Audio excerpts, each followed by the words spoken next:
Excessively consuming self help content, that is the problem. It is stripping away the ability to creatively and independently solve my problems. Self care is an active process. We need to constantly show up to our routine even when we don't feel like getting up.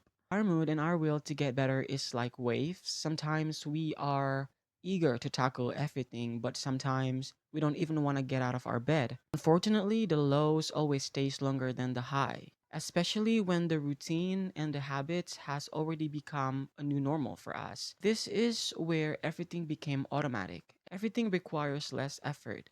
And because it is requiring less effort, it is also producing less excitement or peace or serenity or whatever it is, the emotion that that routine usually give to us. This is usually where a lot of people, including myself, just give up the whole entire taking care of myself thing. I thought for the longest time it is because of my lack of discipline and that my routine is not perfect and that I need to consume more and more self-help content. But that is actually the problem. Excessively consuming self-help content, whatever the media is, whether it's a book, a video, a podcast, that is the problem. It is stripping my ability to creatively and independently solve the problem that I have, including the problem that we are talking right now. This is a little bit ironic because a lot of you guys going to see this video as a self-help video, but it is actually not. A self-help video would tell you what to do.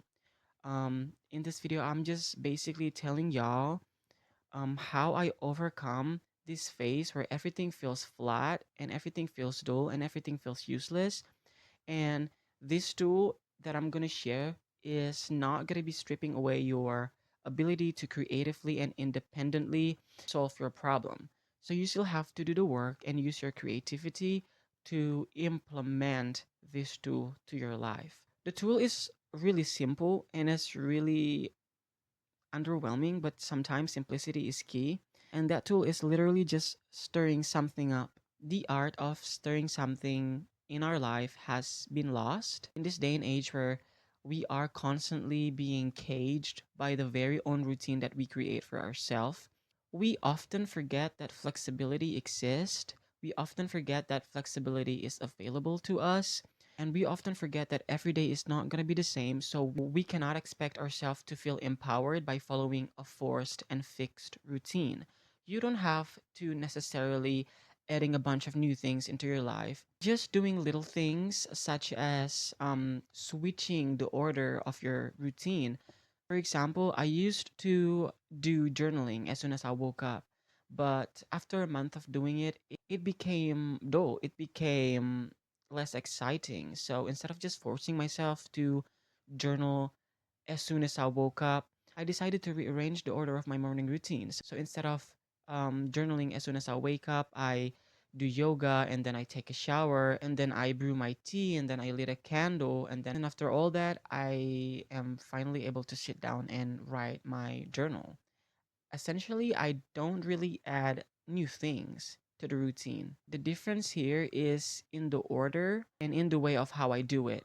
And like I said, this tool is going to be different for each of us. So you still need to do the work and the creativity to implement it to your life. So maybe stirring something up for you could look something like um, rearranging the whole entire routine or maybe even adding something new. It is going to be different for each of us. Maybe instead of reading inside, now you read outside. Maybe instead of doing yoga at 7 a.m., now you do yoga at 7 p.m. You know, like these little things help a lot. Doing something new, doing something in a different ways, introducing new things.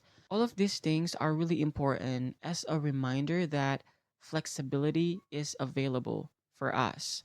I do believe that if I want to be immersing myself in life, I need to stir something up once in a while.